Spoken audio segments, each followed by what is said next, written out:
So today we're studying the Srimad Bhagavatam, Canto 2, Chapter 5, Text 9, Cause of All Causes. I will read through this, it's on the board, and then it's a short purport. I'll go on to Text 10. So that's the feature purport for today. Brahmo vacha samyakarunikasjedam vatsate vichiksitam yadaham chodita somya bhagavat virya darshane.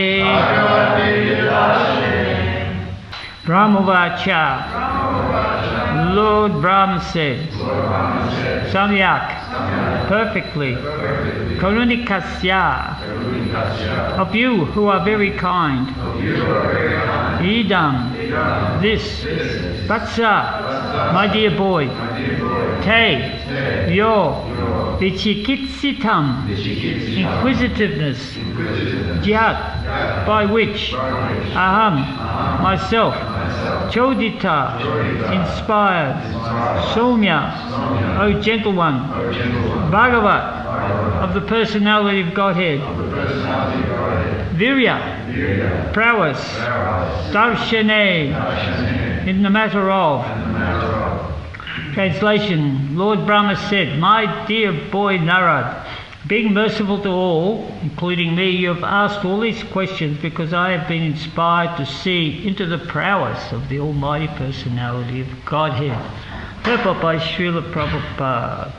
Brahmaji, being so questioned by Naraji, congratulated him, for it is usual for the devotees to become very enthusiastic whenever they are questioned concerning the Almighty Personality of Godhead. That is a sign of a pure devotee of the Lord. Such discourses on the transcendental activities of the Lord purify the atmosphere in which such discussions are held, and the devotees thus become enlivened while answering such questions. It is purifying both for the questioners and for one who answers the questions.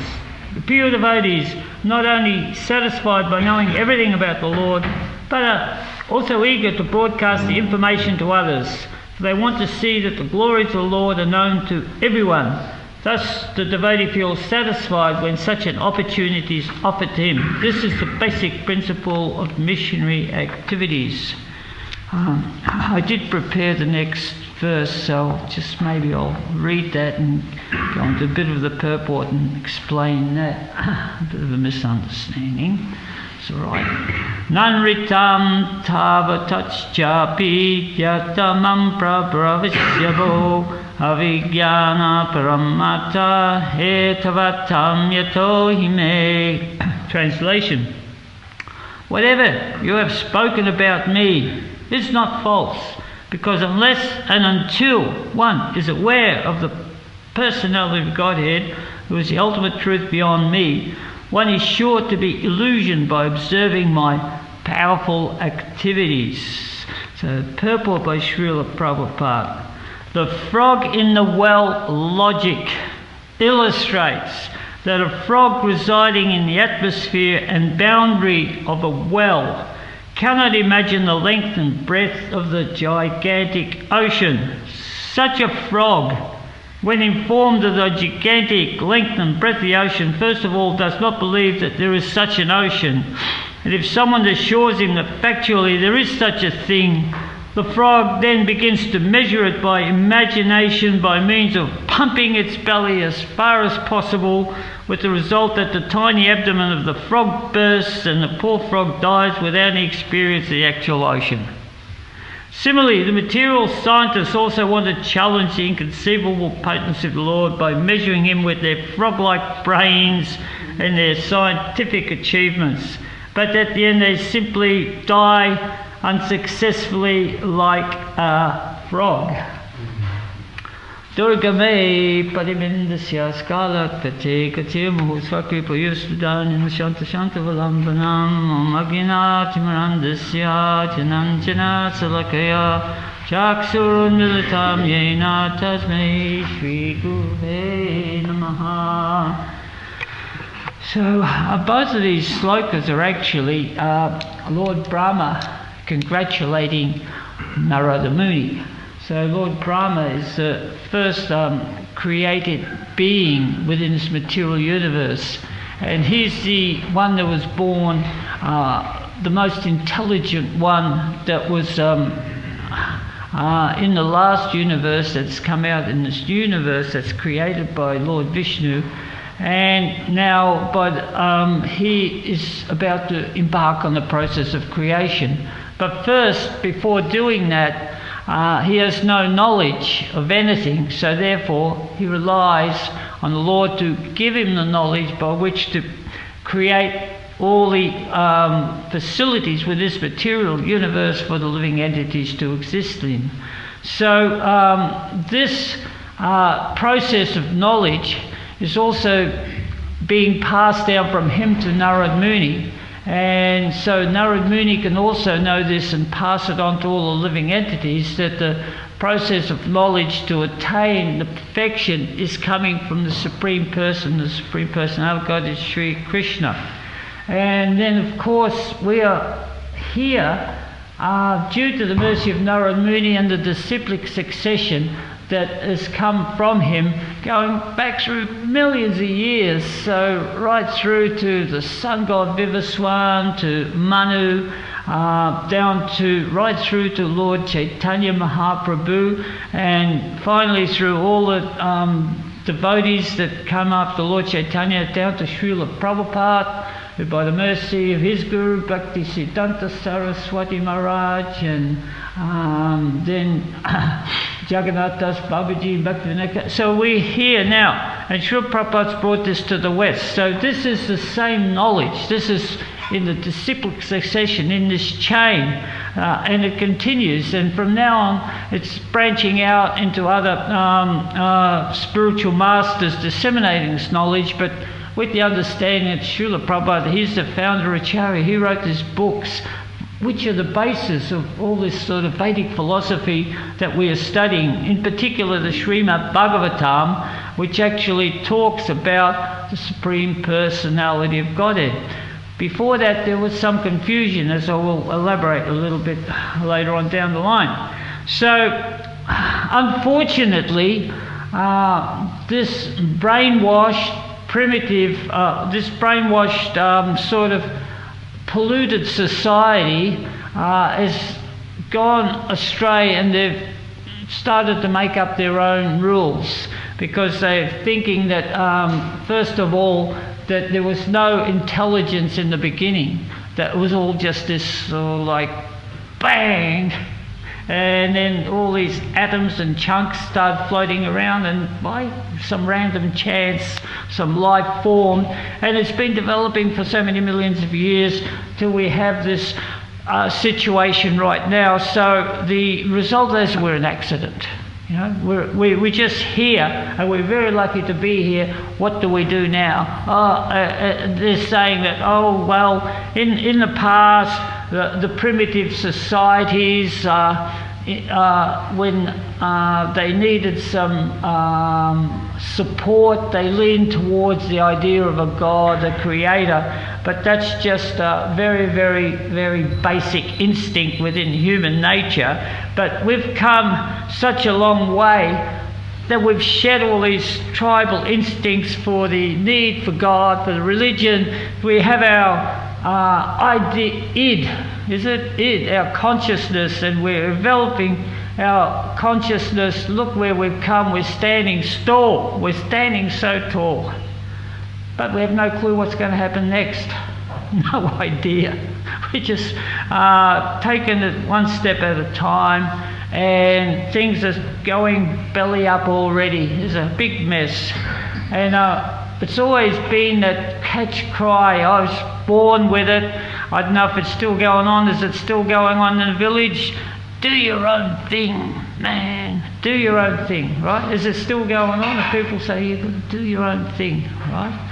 So, and that comes with the fact that we're all God, right? We're all doing our own thing. We're all God. We can do this. But then then there's this sort of whole concoction, and nobody knows what is right and what is wrong, because there is a plan. We don't have to make it up as we go along. There has always been a plan, just like we say with Lord Brahma. He didn't do his own thing. He came out, and here he was with 4 heads sitting on a lotus in this dark universe, and he just heard the words, 2 syllables, ta and pa, which means tapasya. So he meditated on the Supreme Lord, and the Lord revealed him truth, how to create and how to fill this universe.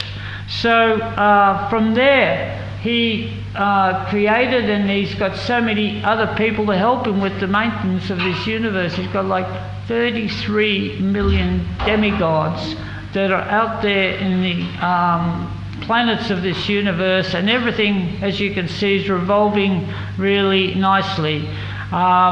Things aren't going so good here, but we can rely on the sun coming up at the scheduled time every day, and the moon coming up. Everything's there is perfect. The stars, the cyclical thing, there's no interruption there. And also our planet is revolving in that same way, and that is there. But what is at odds is our penchant for sense gratification here.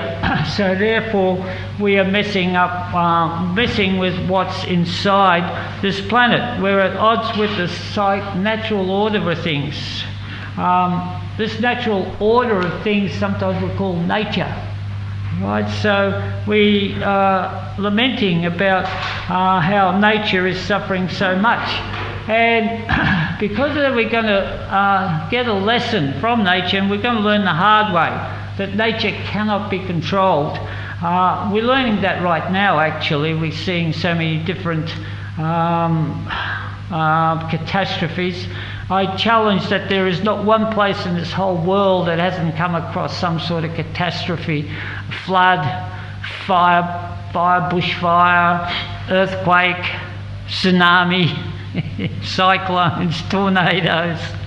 It's there. Everybody's covered, it's all there. But actually, it's due to the fact that we don't know what the plan is. We're the cause of this. This is the karma of this humanity, because actually the plan is that things go really nicely. Prabhupada said it should rain from 4 in the morning till 6 in the morning, so when we get up, everything is fresh and green, everything like that. This is God's plan.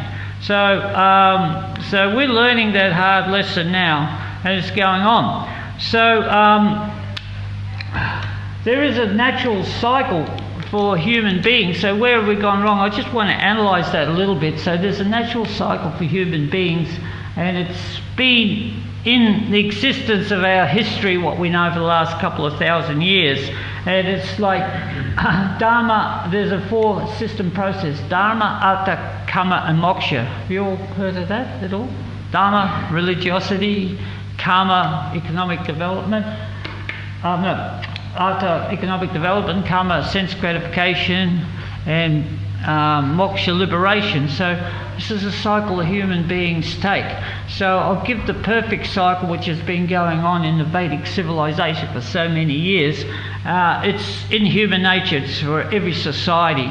So the Dharma is the religiosity, that there is the priests who study the Shastras, and they disseminate knowledge on how to live according to God's plan, and that goes through the society, and the economic development goes on, and that's going on with the mind that the Lord is, He owns everything, and we've just got the Lord's energy for our own development. And everything that comes from economic development gets offered to the Lord first. Just like the farmer, if he's got his first harvest of wheat or fruit, then that is offered to the Lord. So I just sort of, back of my mind, just remembered the first box of mangoes that they have here. You know that tradition they have in Australia? They offer they auction off the first box of mangoes, and money goes to charity. the idea is there, it's pretty good. Sometimes that box of mangoes fetches $25,000-$30,000. But that is the principle behind it, that we offer the first seasonal harvest or whatever is there. Sometimes devotees get put out a little bit when some Indian people roll up there and they want to offer their car to Krishna, want us to bless their car to Krishna. It's traditional. Like, I've seen it. They go, wow, that's gratification. But it's tradition that whatever you have, you offer to Krishna first. So in Mayapur, I know my taxi driver put garlands. He had a brand new car, he put garlands around it. They did this puja, That is offered in Krishna's service. That's it. But sometimes it sort of gravitates between Krishna's service and sense gratification. So this, and then of course, the sense gratification is controlled because the religious principles are there: no meat eating, no gambling, no intoxication, no illicit sex. So all the other, that's the Vedic injunctions. And in India, that even when we first went there in the 70s, there was no alcohol allowed. Alcohol was banned. The culture was so strong that there was only ladies were protected by the families, and there was no illicit sex, no gambling, definitely no gambling, and meat eating was practically very, very much minimised.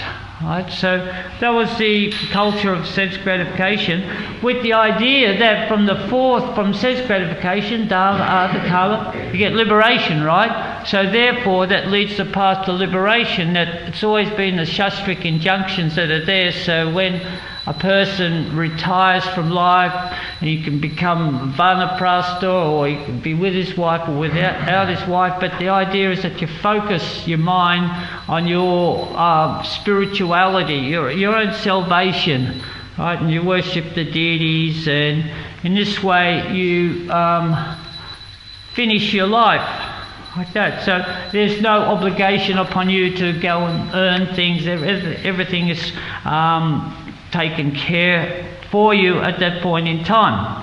So unfortunately in our society we've become derailed by a lot of the so-called modern day philosophers and thinkers like Karl Marx. He introduced this principles of communism, that the state is the objective of the people, the nation is the people's objective rather than God. There's Darwin's theory of evolution, that God hasn't created all this, we've just evolved.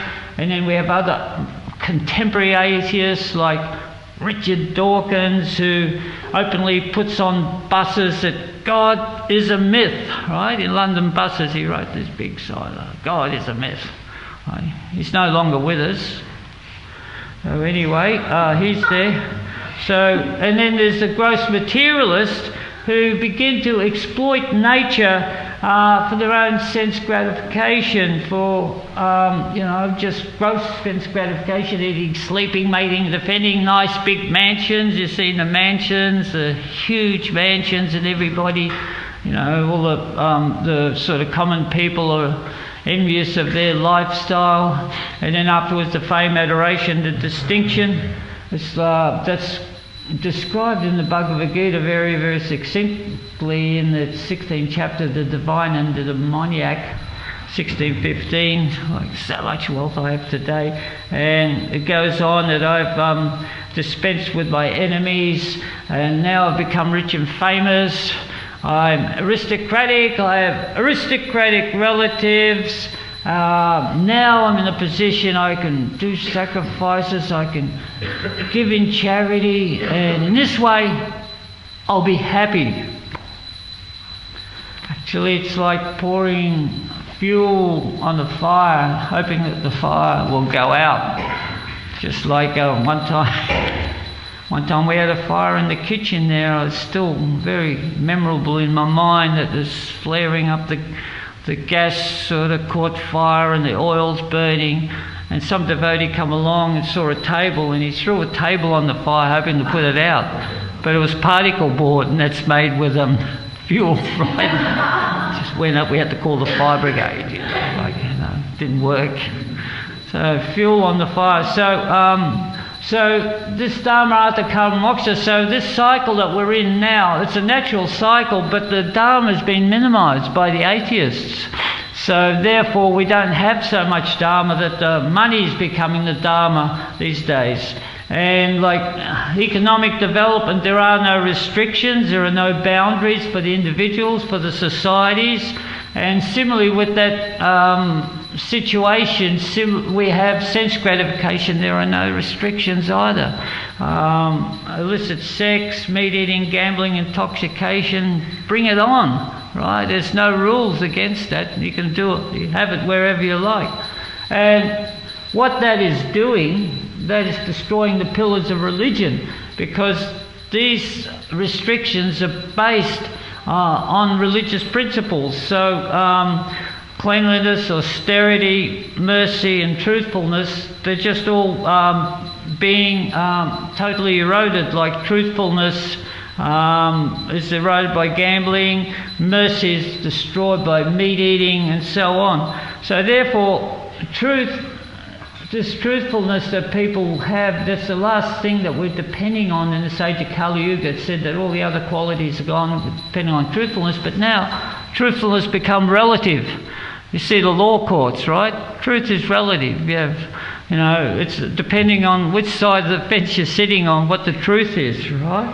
And so it's sort of all to do with the material situation that we are living in, and the spirituality is non-existent. So we have this Dharma, Artha, Kama. So what's the fourth one? Aiwa. What's the fourth one? Moksha, right? So where do we go? We got nowhere to go, right? Because actually we have been practicing religiosity all our life. So the same things happen. We're getting old. We're sort of getting liberated from our work. What do? So it's like a comparison that if we're walking somewhere in a garden and we see a log and we pick up a log, and there's like a whole nest of ants under the log. Has that ever happened to anybody? That there's sort of a whole nest of ants. And then the ants go running everywhere, right? It's gone, the log's gone, they're looking where to go, right? They've got nowhere to go. So similarly, this is the situation of people. They're all older, retired, they've got their nest egg. What do we do now? Right? So then they go on a boat cruise, right? Boat cruise is really popular. Big boats go here and there. And then they get in a plane and they fly all over the world, right? Or they take a trip around Australia, hop in there, get the motorhome. Can't buy a good motorhome these days. They're all bought out, right? They're all going around Australia, right? So it's just compared to ants. So what they do, they just run around like ants, right? Got nowhere to go. Confused. So this is a situation that they've brought themselves into, because this Dharma, Artha, Kama, Moksha is there, and unless you actually know the purpose of life, then you perish, your body's destroyed. The fear factor sets in, doesn't matter where you are, and death is just around the corner. I know one prominent musician, I just read this a couple of weeks ago, is saying that what the real scary thing for him was that when he got old, he realised how little time he had left, right? That, your body's perishing, it's things, your mind is slipping away, your senses are reeling. You might have one song left in you or one movie left to make or something, and then that's all going to be over. That your life is over. It's a fear factor, very fearful situation. So I'll just keep reading this next chapter of purport here. Sometimes a materially powerful man is accepted as God or the incarnation of God without any knowledge of the factual God. Such a material assessment may be gradually extended, and the attempt may reach to the highest limit of Brahmaji. who is the topmost living being within the universe and has a duration of life unimaginable to the material scientist. As we get information from the most authentic book of knowledge, the Bhagavad Gita 8:17, Brahmaji's 1 day and night is calculated to be some hundreds of thousands of years on our planet. This long duration of life may not be believed by the frog in the well, but persons who have a realization of the truths mentioned in Bhagavad Gita accept the existence of great personality who creates the variegatedness of the complete universe. It is understood from the real scriptures that the Brahmaji of this universe is younger than all the Brahmas in charge of many, many universes beyond this, but none of them can be equal to the Supreme Personality of Godhead. So, up to the Srimad Bhagavatam, what's really been amazing me for 40 years is a story of the sages who were debating among themselves who the Supreme Personality of Godhead was. So we know from the Srimad Bhagavatam that's definitive from the very first line. It is Janmadi Asya Yata. So determines immediately who Krishna is. But previous to Srimad Bhagavatam, we have so many different Vedic literatures, walls and walls full of the Upanishads, the Rig, Sama, Yajur Veda, all the Puranas, the Atiharas, all the different supplementary Vedas, right? Room full. Heaps. Sages are studying it and they get bewildered. They go, who is God? They're trying to work out who God is. So we know that there's Lord Brahma. We've been talking about Lord Brahma's creator. And Lord Vishnu's the maintainer. And Lord Shiva's the destroyer. So we know the position of Lord Shiva, that his position is to one of the material universe. He's in charge of mode of ignorance. And he's also a great devotee of the Lord. So they appointed one Brigamuni. I know Maharaj knows the story inside out. He's put a play on so many times with I'll relate it there. So Brigamuni was asked to find out, go and check who the real Lord is out of these three people. So Brigu devised a test. He thought that he'd insult all of these people and see what the result was. So Brigamuni, he went to Lord Shiva, who was his brother, because Lord Shiva was created from Lord Brahma. And Lord Shiva was very happy to see his brother Brigu by obeisances, and Brigu just walked past him, ignored him. And Lord Shiva is in charge of mode of ignorance, so he's prone to lose his temper very quickly, and he became very angry. And Brigu noticed that, and then his anger subsided. That was his brother, whatever. You know, so he saw that and he went on to see Lord Brahma, the creator. And it was that Lord Brahma that he saw, right? That was Lord Brahma. He did that to Lord Brahma, he ignored him and he saw that flicker of anger. But then Lord Shiva wanted to embrace him, right, when he saw Lord Shiva, and he goes, don't touch me. You're dirty. Look, you've got ashes all over you, you've got skulls. Don't come near me. Lord Shiva was just about to turn him into ashes, right, and he refrained, right? So both of them sort of lost their temper. And this is where the play comes in really into its own fruition, that he goes to see Mahavishnu lying in the ocean of milk, and he comes up to him and he kicks him. Bang! Kicks Mahavishnu, right? And Mahavishnu looks at him, goes, Brigu, how's your foot? Did you hurt your foot? Why did you do that? You're going to hurt you. So he starts massaging his foot. He was completely oblivious of the fact that Brigu Muni tried to make that offence. So this is the personality of Godhead. He's all goodness, right? So then Brigu understands that Lord Vishnu, who's the agent for Krishna in the creations, in the maintenance of the material universe, and all the material universe that come from him. He's the Supreme Personality of Godhead because he's all goodness. So also in the chapter 10, it states the qualities of this Supreme Lord. It's a beautiful chapter. It's called Knowledge of the Absolute. And he gives the examples of who he is. Just like of movable bodies of water on the ocean, of immovable things on the Himalayas, of time, was it death I am, was it? Give me what's some examples? Let me think. There's so many examples. I've just lost it at the moment. I'll get it back again. Anyway, going on and on and on. Of fishes, I am the Makara. Ha ha ha. Got you. So that's we call it's a shark. Okay. And of beasts, I am the lion. Thank you very much. And so on and so on. And it says of creators, I am Lord Brahma. Right? Of creators. There's not one Lord Brahma, there's many Lord Brahmas. We don't have Lord Brahma with 4 heads, but Lord Brahma with 8 heads, 10 heads, 12 heads, 100,000 heads, thousands of heads. So, a different universe. So, therefore, this is the potency of the Lord that is beyond this material universe, that we're just a fraction of the part of the opulence of the Supreme Lord.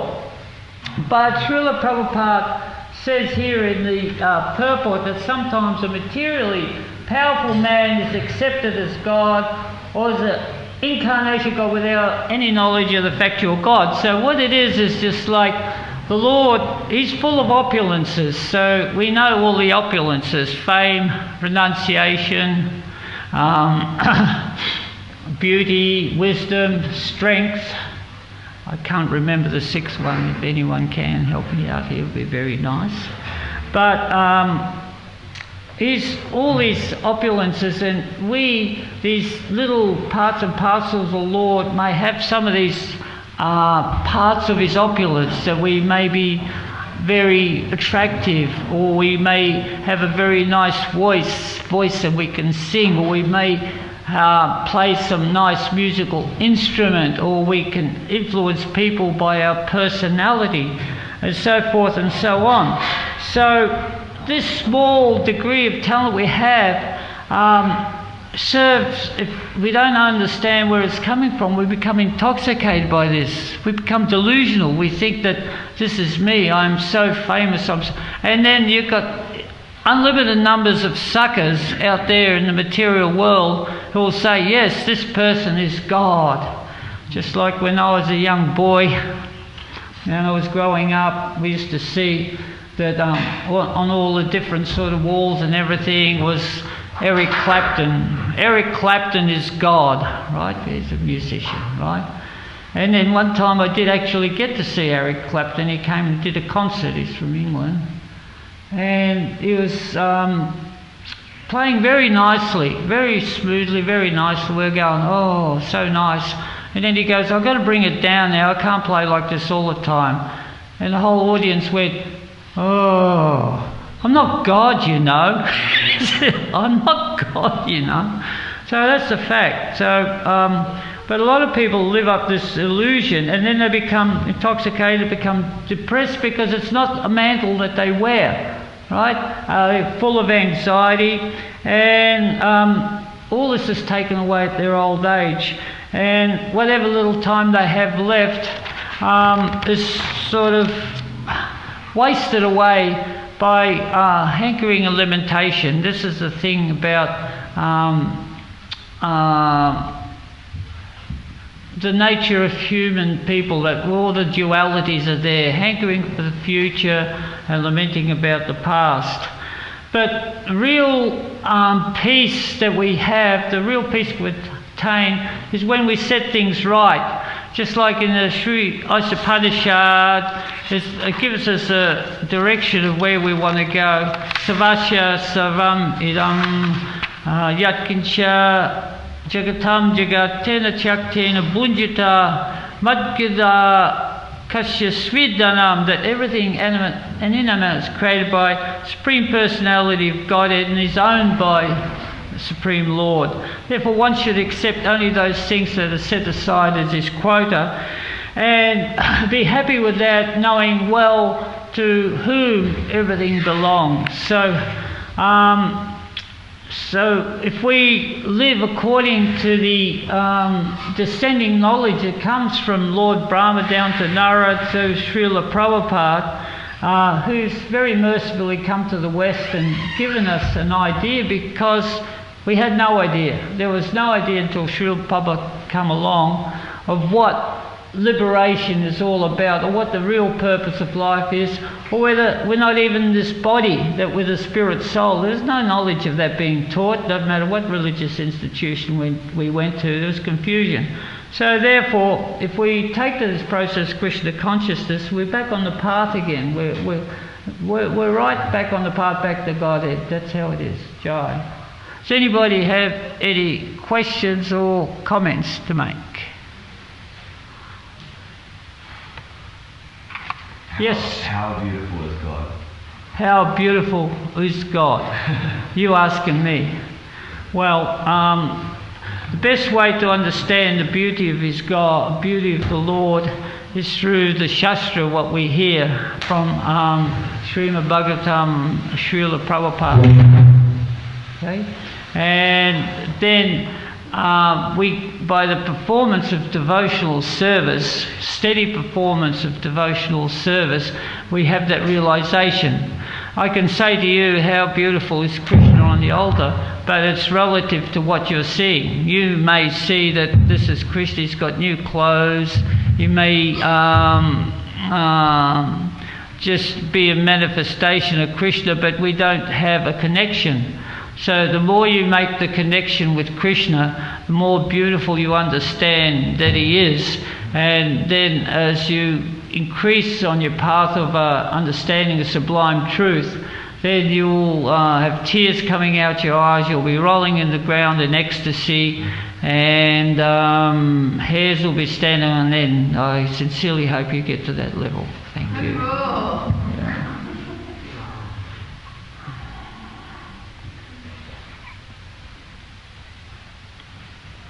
Radha? I was going to leave. That's okay. I don't want my voice to be on that. You were saying about the balance in, I was just thinking how climate change, so much of it is kind of, they say, yeah, it's because we use too much plastic, and the whole recycling thing, and that's why we have climate change, and it doesn't rain when it shouldn't, and if it does rain, it floods. So a lot of that could also be because of the imbalance of the amount of simple activities that are happening on the planet, the amount of meat that's being consumed, the amount of the debauchery and all that. So that in itself is also creating the climate change that we're seeing today. I was just having reflections on that. That is correct, yeah, exactly. That is the point. That the point is that that's why I said Dharma, Artha, Karma and Moksha. You have to know how your sense gratification is regulated by the Shastras. So even though people complain about plastic and pollution in the whales, or like the whales are okay now, all the other different polluted things that are there, still what they don't understand the fundamentals, because they're still looking at the material situation. They don't understand that they're a part of this big picture of the Lord, and unless they sort of follow this path, then we'll all get back on the path. Otherwise, just one issue here, another issue there, it's a band-aid. You solve one problem, you solve starvation in Ethiopia, but you're going to get some other sort of thing coming up somewhere else. It's always going to be there. It's only when you understand this first purport in the Isavasya Savan, that Krishna is the supreme control of everything, and then one should understand what his quota is. Otherwise, your own self-development, that's not going to help if you're doing things. It's just a charitable thing that you're doing. Even the divine and the demoniac, even the demoniac can say, I'll clean up all the junk in space. Oh, bravo. Or opens up so many hospitals and we'll cure COVID. We'll come up with a vaccine and we'll cure COVID. Very good. So he gets all this applause. But still, the essence is It's spiritual knowledge. Prabhupada always emphasised that first of all, find out who you are and give the proper worship to Krishna, and then everything else will... This is the peace formula. Bhaktaram Jagya Tapasam. Jai, all glories to Srila Prabhupada. Sri Bhagavatam.